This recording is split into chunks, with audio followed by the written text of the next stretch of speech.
حکومت اور supreme court آمنے سامنے آ چکے ہیں۔ پہلے ہم یہ سمجھ رہے تھے کہ صرف سپریم کورٹ کے جج صاحبان آمنے سامنے ہیں، لیکن اب نہ صرف حکومت اور سپریم کورٹ کے جج صاحبان آمنے سامنے ہیں، بلکہ ایسا لگ رہا ہے کہ پارلیمنٹ اور سپریم کورٹ بھی آمنے سامنے ہے۔ اس حقیقت میں کوئی شک نہیں کہ سپریم کورٹ میں ڈویژن ہے، لیکن پارلیمنٹ میں بھی ہمیں ڈویژن نظر آ رہی ہے۔ سوال یہ پیدا ہوتا ہے کہ اگر کل سپریم کورٹ اپنے محفوظ شدہ فیصلے کا اعلان کر دیتی ہے تو کیا اس کے بعد حکومت اس فیصلے پہ عمل درآمد کرے گی؟ اب میں نے سوال تو اٹھا دیا، لیکن جواب آپ سب کو پتہ ہے، پوری پاکستانی قوم کو پتہ ہے کہ کل سپریم کورٹ کا فیصلہ کیا آئے گا، اور ساری قوم کو یہ بھی پتہ ہے کہ حکومت نے کیا کرنا ہے۔ انہوں نے فیصلہ تسلیم نہیں کرنا اور وہ اس پہ عمل درآمد نہیں کریں گے۔ تو اس وقت جو سپریم کورٹ کے 3 ممبر بینچ نے جو فیصلہ محفوظ کیا ہوا ہے، وہ فیصلہ جب سامنے آئے گا تو اس کے بعد آئین پاکستان محفوظ رہ سکے گا یا نہیں رہ سکے گا، یہ ہے اصل سوال۔ اور اس پہ گفتگو کے لیے 3 پرومیننٹ لائرز ہمارے ساتھ موجود ہیں۔ بیرسٹر گور خان صاحب تحریک انصاف کے وکیل ہیں، قادر خان مندوخیل صاحب وکیل بھی ہیں، MNA بھی ہیں پاکستان پیپلز پارٹی کے، اور محسن شاہ نواز رانجھا صاحب وکیل بھی ہیں اور MNA ہیں مسلم لیگ نون کے۔ گور خان صاحب، اب سوال بڑا سادہ ہے، سب کو پتہ ہے کل کیا فیصلہ آئے گا، اور سب یہ بھی جانتے ہیں کہ حکومت نے اس فیصلے پہ عمل درآمد نہیں کرنا۔ کیا اس کے بعد وزیر اعظم کے خلاف توہین عدالت کی کارروائی شروع ہو جائے گی یا کچھ اور ہوگا؟ میر صاحب، اس مرتبہ جس طرح آوازیں دی ہیں اور مخالفت میں آئی ہیں، وزراء نے جو اسٹیٹمنٹیں دی ہے اور مشیروں نے بھی دی ہے، اسپیشل اسسٹنٹ نے دی ہے، وزیر اعظم نے خود جو دی ہے، بظاہر تو یہی لگ رہا ہے کہ یہ اس کو جو سپریم کورٹ کا آرڈر آئے گا یہ اس کو ہوا میں اڑائیں گے۔ بٹ یہ شاید ان کی بھول ہے کہ ایک طرف سے تو ان کو بہت بڑا مزاحمت کا سامنا کرنا پڑے گا وکلاء کی طرف سے بھی، پولیٹیکل پارٹی جو PTI ہے جس وقت اس کی 70% پاپولرٹی ہے اس کی طرف سے بھی، لیکن سپریم کورٹ اپنے آرڈر کو امپلیمنٹیشن بھی جانتا ہے اور کنٹیمپٹ کو بھی جانتا ہے۔ سپریم کورٹ نہ صرف یہ کہ وزیر اعظم کے خلاف صرف اس بات پہ پروسیڈ کرے کہ ہم آپ کو کنٹیمپٹ میں کو ہولڈ کرے، بس سپریم کورٹ امپلیمنٹیشن بینچ بنا کے اپنا آرڈر اس مرتبہ امپلیمنٹ کروائے گی۔ سپریم کورٹ نے اسی دوران جو پروسیڈنگز ہوئی ہے اس میں بھی سپریم کورٹ نے اس بات کا اظہار کیا ہے کہ اگر کوئی مشکل تھی تو سپریم کورٹ ڈزن وانٹ کہ اپنے سٹیزن کو مشکل میں ڈالے۔ اگر الیکشن کا ہونا واقعی امپاسبل ہے تو وہ نہیں چاہے گی کہ الیکشن ہو۔ اچھا، آپ کہہ رہے ہیں کہ سپریم کورٹ جانتی ہے کہ اپنے آرڈر پہ کیسے امپلیمنٹ کروانا ہے۔ جی، یہی بات فواد چودھری صاحب بھی کہہ رہے ہیں، ان کے الفاظ سنیں وہ کیا ہیں۔ ہمارا جو آئین ہے نا، اس کے اندر بائیکاٹ، حکومت کا نہ ماننا، یہ کانسیپٹ ہمارے آئین کے لیے اجنبی ہے۔ یہ ممکن ہی نہیں ہے کہ سپریم کورٹ فیصلہ کرے اور کوئی اس کو کہے کہ میں نہیں مانتا، اور اگر وہ نہیں مانے گا تو جس طرح سے 2 وزیر اعظم پہلے گھر گئے ہیں، تیسرا جو ہے وہ آج کل میں گھر چلا جائے گا، کیا پرابلم؟ گور خان صاحب، کیا سپریم کورٹ کے بہاف پہ یہ تھریٹ کرنا کہ 2 وزیر اعظم پہلے گھر چلے گئے ہیں تو یہ تیسرا بھی چلا جائے گا، کیا یہ مناسب ہے؟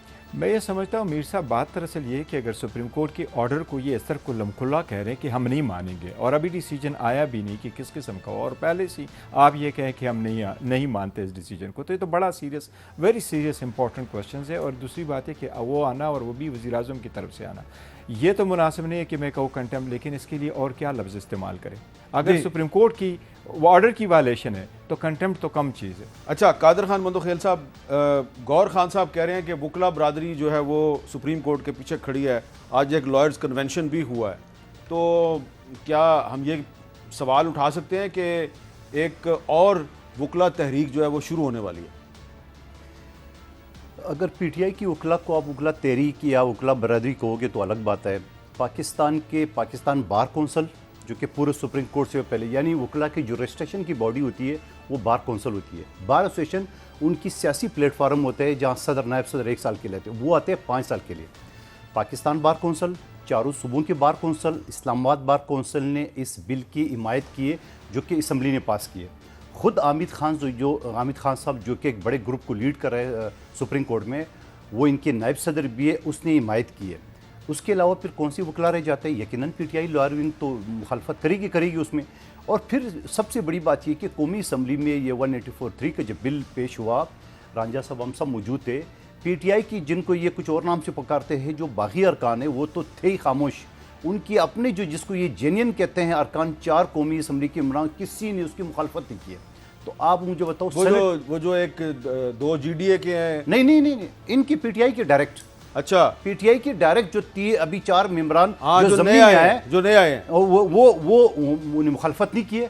وہ محمود مولوی صاحب ہو گئے, اور وہ اس کے پنجاب سے جو ابھی ہے وہ جو 1 لاکھ پتہ نہیں کتنے ووٹ بتا رہے, عمران خان بڑا فخر سے کہتا ہے, لغاری صاحب ہو گئے, اور ایک پختونخوا کے تھے وہ سیف الرحمان ایسے کر کے نام ہے. وہ 4 ممبران خاموش تھے, انہوں نے کوئی محمود مولوی صاحب کو تو علی زیدی صاحب بڑے کوشش کر کے ان کو ٹکٹ دلوائی, پھر ان کو جتوایا, تو انہوں نے مخالفت نہیں کی. میں الفیہ کہہ رہا ہوں کہ وہ میرے ساتھ لفٹ میں جب اتر رہے تھے, میں الفیہ سے کر رہا ہوں کہ اس کو ڈینائی کر دے. مجھے اس نے بولا کہ ٹھیک ہے, اس پہ تو ہمیں کوئی نہیں ہے, جو چیز ٹھیک ہے اس میں ہم خاموش ہیں. میں الفیہ کہہ رہا ہوں, ایک لفظ قومی اسمبلی کے ریکارڈ اٹھا کے دے رہے, مخالفت کسی ممبر نے نہیں کی.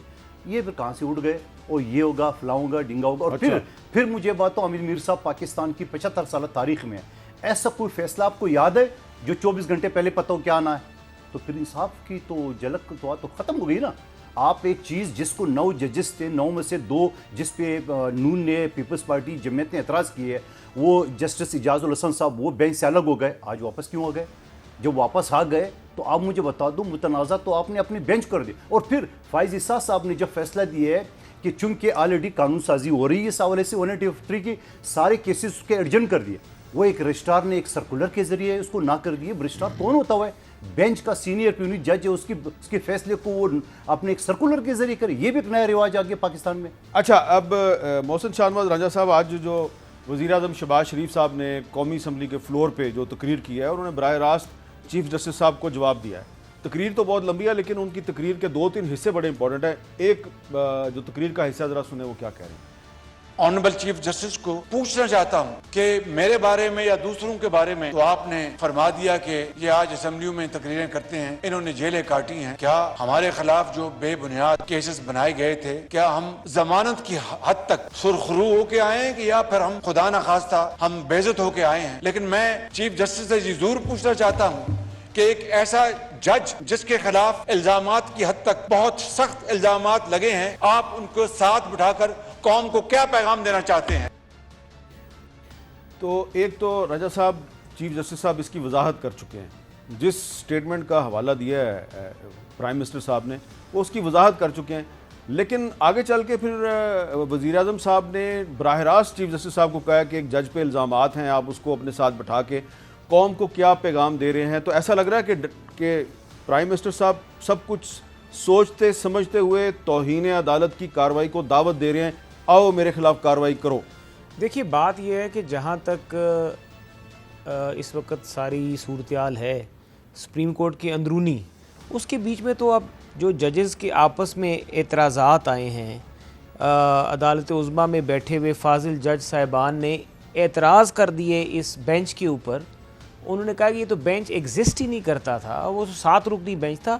اور اس کے بعد آج جب قاضی فائز عیسیٰ نے رجسٹرار کو لیٹر لکھ دیا ہے کہ آپ تو اس عہدے پہ بیٹھنے کے اہل ہی نہیں ہیں, تو میرے خیال سے اور میجورٹی جو ہے, عطر بن اللہ صاحب, منصور شاہ صاحب, یا افریدی صاحب, اور بھی کافی مندو خیل صاحب, میں نام لیتا ہوں, قاضی فائز صاحب, اور بھی, جب اتنی زیادہ آپ کے اگینسٹ ایک میجورٹی جو آپ کی رائے فارم کر لی ہے, تو کیا برائی ہے کہ آپ ایک اپنی جو دانش کا دائرہ بڑھا لیں, اس کے بیچ میں چند اور فاضل جج صاحبان کو بٹھا لیں. ہو سکتا ہے آپ کی معاونت ہو جائے, قوم کی رہنمائی ہو جائے, اور ملک و قوم اس عذاب میں جس میں مبتلا ہے اس سے وہ باہر نکل آئے, کوئی سمت اختیار کر لے, ہمارے ساتھ معاشی جو ہمارے مشکلات ہیں اس میں سے ہم باہر. لیکن آپ کو یہ اندازہ ہے کہ اگر فرض کریں کہ وہ لارجر بینچ بنا دیتے ہیں, یا چلیں مان لیتے ہیں وہ فل کورٹ بنا لیتے ہیں, آپ کو اندازہ نہیں ہے کہ فل کورٹ بھی یہی فیصلہ کرے گی کہ 90 دن کے اندر الیکشن؟ دیکھیے, جہاں تک ایک مطالبہ آ رہا ہے نا, دیکھیں پاکستان کی عوام اپنے منتخب نمائندوں کے ذریعے بولتی ہے, تو پاکستان کی عوام کے جو منتخب نمائندے اس ایوان میں ہیں, اگر پارلیمان کی بات کی آج آنریبل چیف جسٹس نے کہ وہ اسپیکر میرے پاس آئے ہوئے اور تمیز الدین صاحب کی بات ہوئی, تو آج کی پارلیمان نے بھی یہ قرارداد منظور کی ہے, جو قرارداد ہے اس وقت ریکارڈ کا حصہ ہے.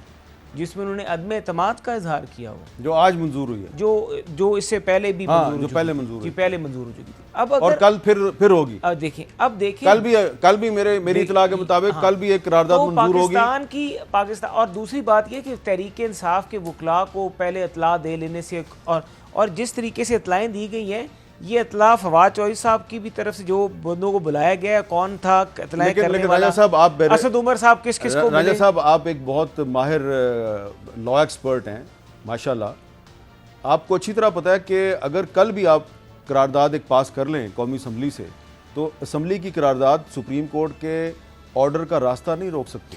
دیکھیے جو سپریم کورٹ ہے نا، اس نے جب لا کہتے ہیں نا کہ لا جو ہے آپ نے صرف justice must seems to be done, ہاں، آپ نے دکھانا بھی ہے کہ انصاف ہو رہا ہے۔ اب آپ یہ کہہ رہے ہیں کہ 3 رکن ہیں سپریم کورٹ کے، باقی جج صاحبان ایک طرف رائے کا اظہار کرتے ہوئے نظر آ رہے ہیں، پارلیمان آپ کے خلاف ایک رائے کا اظہار کرتی ہوئی نظر آ رہی ہے۔